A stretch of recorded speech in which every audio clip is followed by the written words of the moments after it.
Hello, here we are again for the high school music module, lesson 8. This one is going to be on music notation.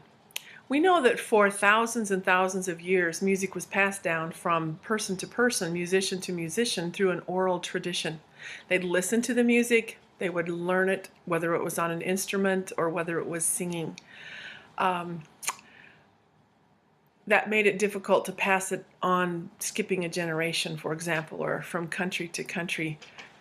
And there weren't very many like Mozart who could listen to a complex piece and go home and figure out how to do it, all the words and all the notes. Most people couldn't learn it that fast. And so where did the music notation come from, meaning being able to write it down? Maybe you remember the first day. One of the definitions of classical music is music that's written down on paper so that it can be recreated exactly the way the composer wanted it. And when did that happen? Well, it was before Gutenberg. Gutenberg invented the printing press after language was developed and able to be written down. Music was the same way. It was far later. You remember Adam and Eve actually started writing the history of their people, their family, instantly after they were created and had a family on the earth. They were able to write it down. So there was a written language for language then, but not music.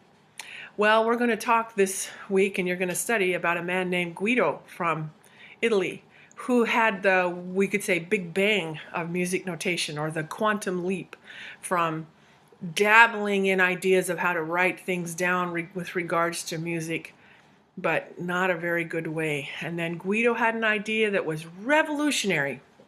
We still use his ideas today.